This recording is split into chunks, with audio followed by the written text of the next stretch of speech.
y que nos parece imprescindible que se haga previo a los presupuestos, ¿no? Porque tiene mucho que ver. Sí, porque además ha coincidido que ya han presentado iniciativas precisamente, ¿no? A pesar de que estamos en una coyuntura un tanto extraña, por aquello que es un cambio de gobierno en mitad de la Navidad, que parece que son fechas en las que andamos al tran todos, ¿no? Sí, bueno, la verdad es que hemos tenido una actividad, al menos el Grupo Socialista, bastante intensa, ¿no? Hemos presentado un montón de iniciativas desde el punto de vista del empleo, de la fiscalidad, de los desahucios, de las preferentes, en fin, de un montón de cosas que nos parece que son de las preocupaciones de verdad de la gente y que pensamos que son las que se tienen que discutir en el Parlamento Vasco, ¿no? Porque es lo que la gente está esperando de sus responsables públicos, ¿no? Que den soluciones a sus problemas.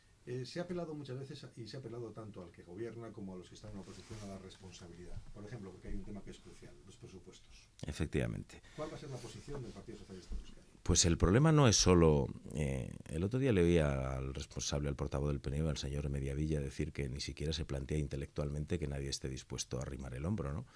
Y me llamaba mucho la atención oírlo del responsable político de un partido que hasta el mismo día de las elecciones no hizo precisamente lo que ahora predica, ¿no? No parece que el PNV se ha caracterizado en estos últimos años de gobierno socialista por hacer una oposición responsable y con altura de mira, sino todo lo contrario, ¿no? Poner palos en las ruedas, ¿no?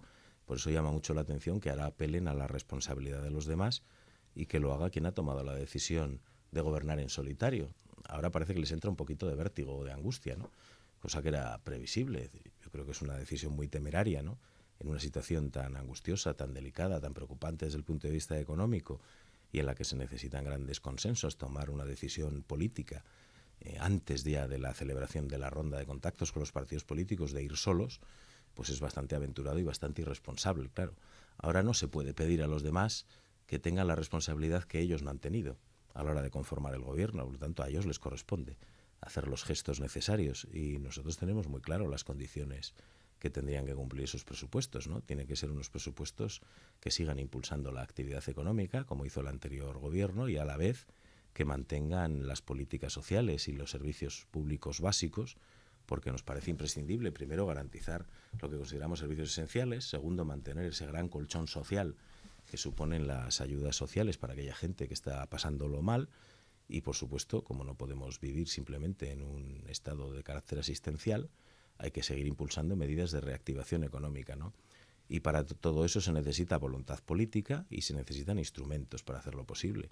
Y el instrumento fundamental es la política fiscal, porque de ahí vienen los ingresos y si conseguimos tener unos ingresos más justos, más progresivos, más solidarios, haciendo verdad aquello de que quien más tiene más pague, será posible o será al menos más fácil conseguir mantener el servicio público que a nosotros nos parece imprescindible. Por eso hemos planteado al PNV desde el principio y a los ciudadanos vascos en general que antes de abordar el debate de presupuestos hay que abordar el debate de la fiscalidad. El PNV no ha querido tocarlo en toda esta legislatura y tampoco el Partido Popular. Ahora parece que se caen del árbol y se dan cuenta de que no se puede tocar solo la columna de gastos en un presupuesto, hay que tocar también la de ingresos, ¿no? No podemos seguir una dinámica de que los ingresos fiscales vayan cayendo a un ritmo del 15 al 20% anual, porque lógicamente al final el presupuesto se resiente, ¿no? Y sobre todo se resiente quien más necesita del apoyo público, ¿no? Entonces vamos a ver cuál es la disposición de verdad que tiene el Partido Nacionalista Vasco cuando se celebre ese pleno monográfico sobre fiscalidad. Y ya sabemos que hoy por hoy no es el Parlamento quien tiene la competencia de fijar la política tributaria, ¿no? Pero si en el Parlamento Vasco se puede discutir del Sáhara y del Kurdistán y del problema armenio y del problema de China, ¿cómo no se va a poder discutir de los impuestos de los vascos? Porque en este caso, claro, es que los socialistas vascos no solamente quieren hablar de la fiscalidad, quieren hablar también de quién tiene que tener la competencia de la fiscalidad. Claro, queremos hablar del autogobierno hacia adentro, ¿eh? Está muy bien lo de reclamar más autonomía, más autogobierno y más competencias frente al gobierno de España, pero también hay que hacer ese ejercicio intelectual de hablar del autogobierno hacia adentro, de si es adecuada o no la arquitectura institucional que tenemos, ¿no? De si el reparto competencial es el que se necesita en estos momentos o es otro. Y nosotros pensamos que los impuestos, por ejemplo, los debe discutir, los debe aprobar el Parlamento Vasco, que es el Parlamento de todos, donde estamos representados todos los ciudadanos vascos, y las diputaciones tienen una labor que además ejecutan magníficamente bien, que es la recaudación, ¿no? Nosotros pensamos que ese puede ser una línea de discusión. Las diputaciones recaudan, pero el Parlamento Vasco es el que fija la política de impuestos. Si eso hubiera sido así, por ejemplo, no hubiéramos necesitado plantear una reforma constitucional de la Ley General del Poder Judicial y de la Ley del Tribunal Constitucional para que las normas fiscales, que no son leyes, estuvieran a salvo de posibles ataques de particulares o de recursos. Exactamente. Entonces, no se quiso nunca efectuar un tránsito que hubiera sido muy fácil. Hubiera sido muy fácil discutir y aprobar en el Parlamento una determinada política fiscal, que las diputaciones lo hubieran llevado a las Juntas Generales y se hubiera ratificado después en el Parlamento. Y hubiera estado a salvo de determinados ataques, como lo está la Ley Foral Navarra en materia fiscal, porque es una ley del Parlamento. Aquí tenemos una arquitectura distinta, que ha funcionado con altibajos en estos últimos años, pero que estaba pensada para un país en el que un solo partido político, el PNV, copase las 3 diputaciones y el gobierno vasco. Y aún así había roces.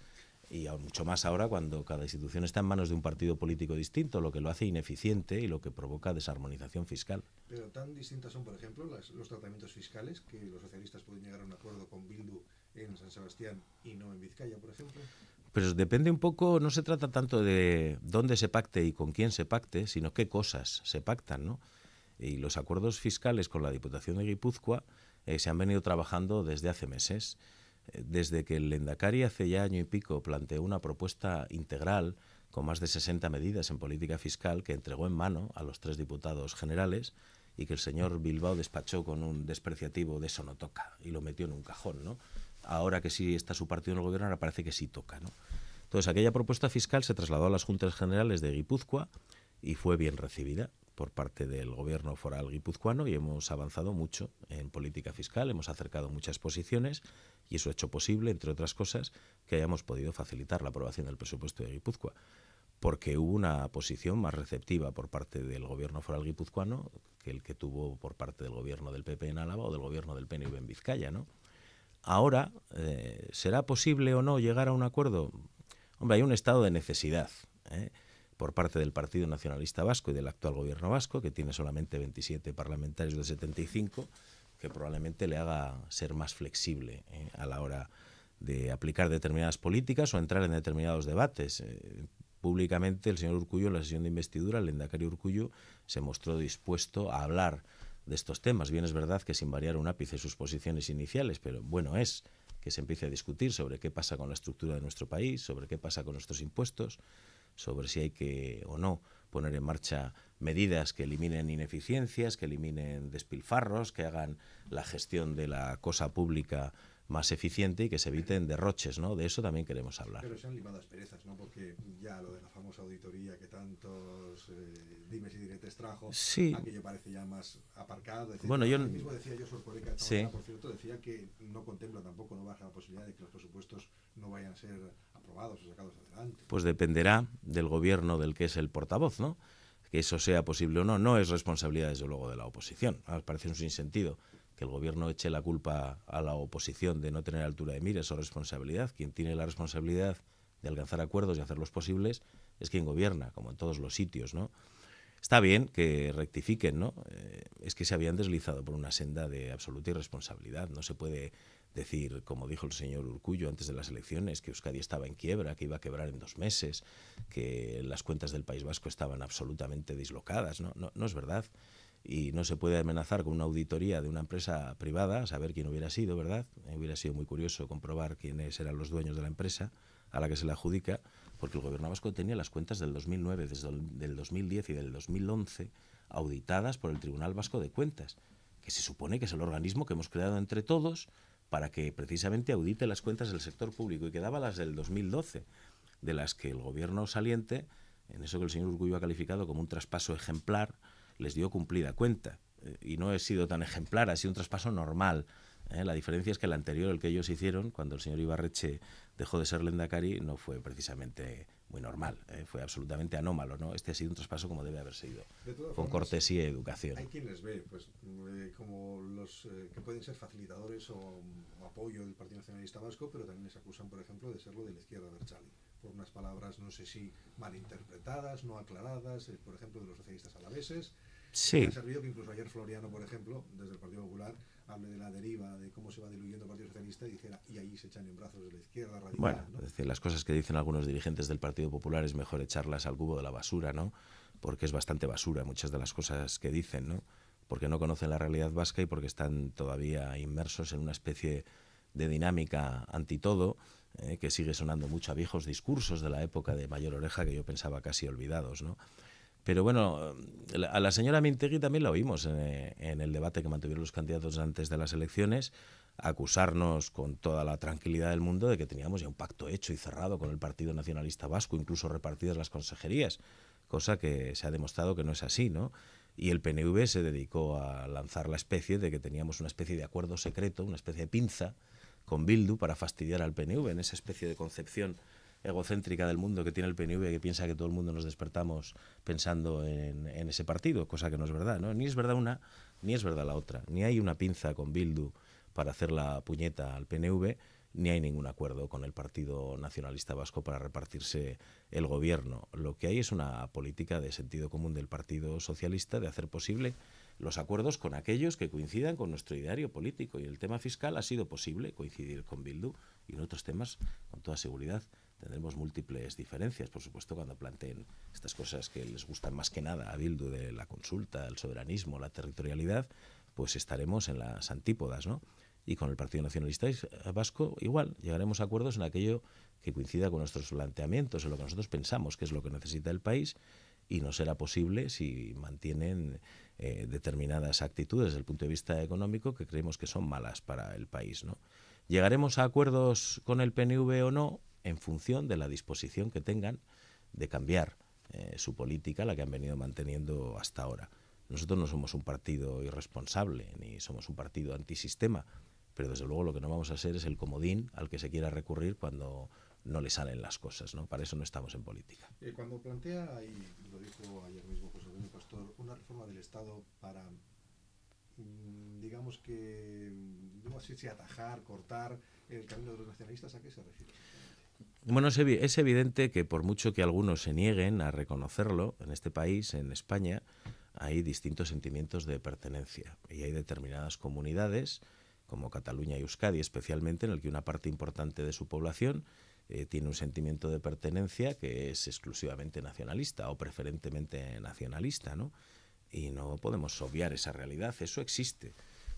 Entonces pensamos también que determinados elementos muy agresivos desde el punto de vista de discurso que pone en marcha la derecha de este país frente a Cataluña o frente a Euskadi no hacen sino excitar los nacionalismos. Nosotros no somos nacionalistas, pero queremos entender y entendemos que este es un país que tiene una realidad plural y que tiene diversos sentimientos de pertenencia, todos ellos legítimos, ¿no? Y pensamos que el Estado actual, que ha sido con el Estado de las Autonomías un modelo de éxito durante muchos años, pues quizás haya que repensarlo también, ¿no?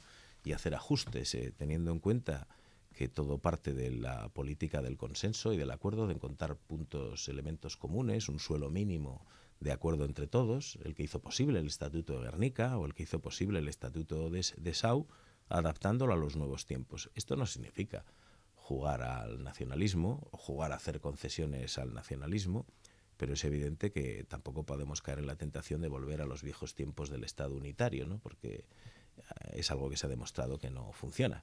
El Estado autonómico ha sido un modelo que ha funcionado bien y que ahora tiene disfunciones, unas desde el punto de vista económico, que también, y otras desde el punto de vista identitario. Bueno, pues a eso hay que dar respuesta desde el sentido común, con el diálogo y con el consenso, ¿no? Y eso es lo que queremos hacer los socialistas. ¿Cuál será el modelo definitivo, en la estación término a lo que lleguemos?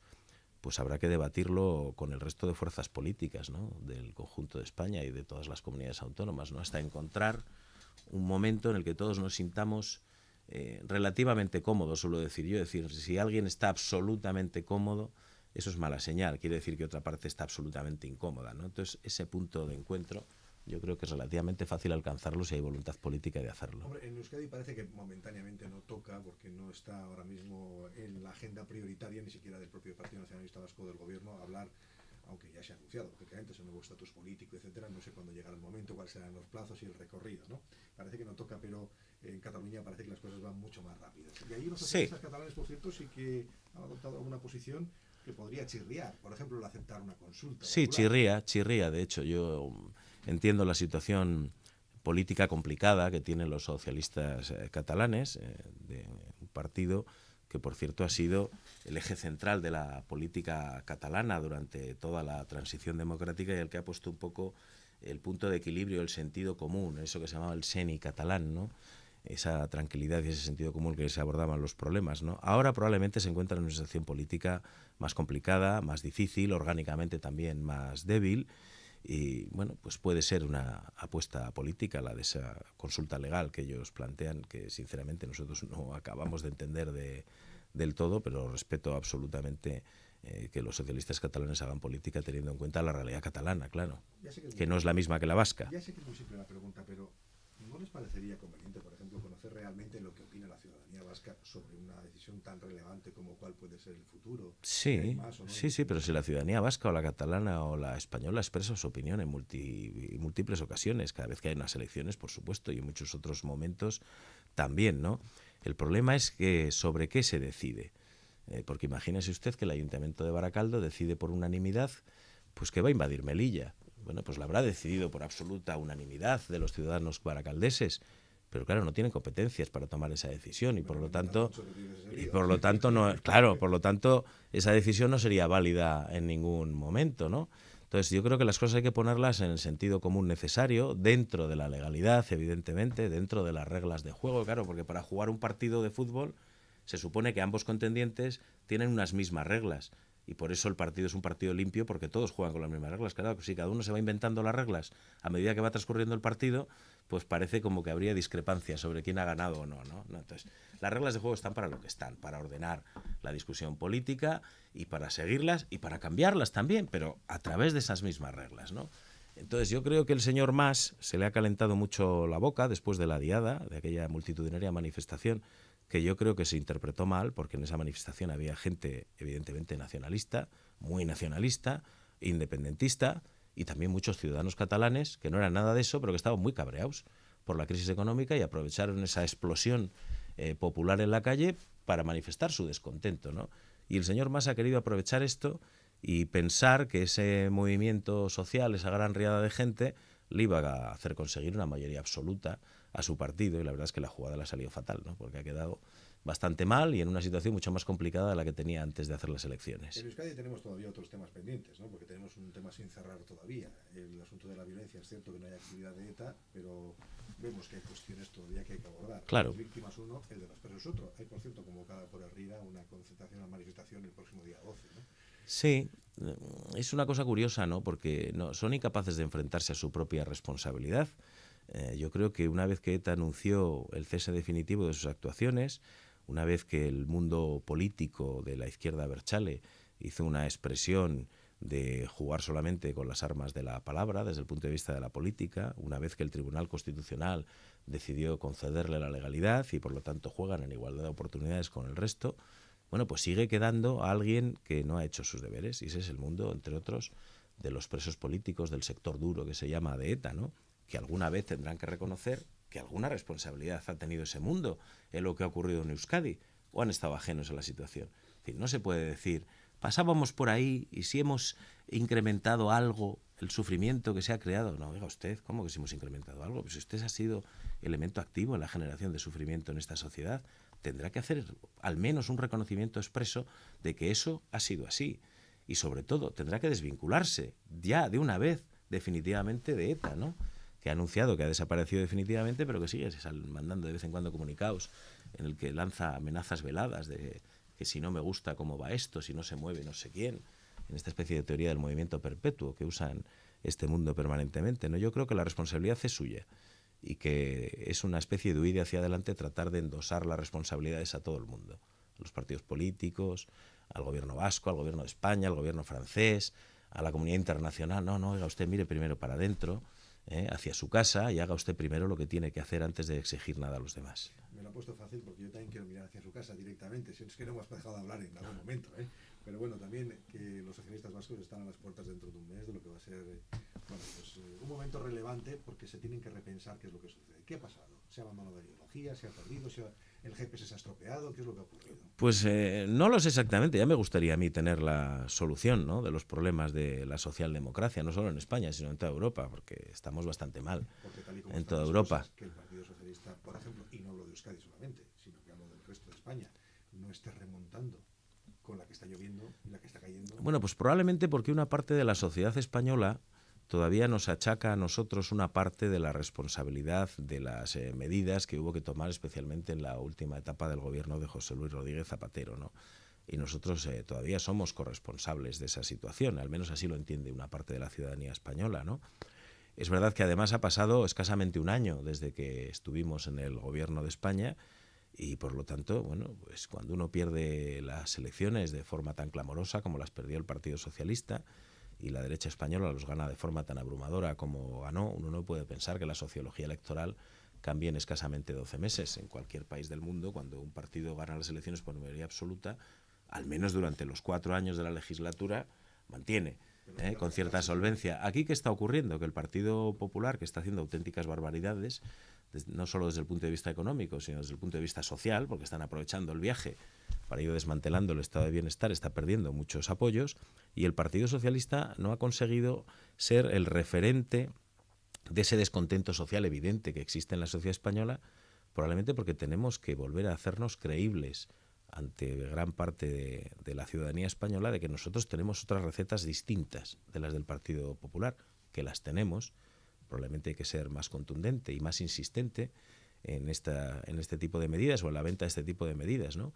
Se han planteado multitud de iniciativas por parte del Grupo Socialista en el Congreso de los Diputados muy potentes desde el punto de vista económico, desde el punto de vista social, algunas como la Ley Integral contra los Desahucios, que probablemente da 1000 vueltas a cualquiera de las alternativas que plantee con toda la buena voluntad del mundo, coordinadoras como Stop Desahucios, y que ellos mismos reconocen que es una buena ley, ¿no?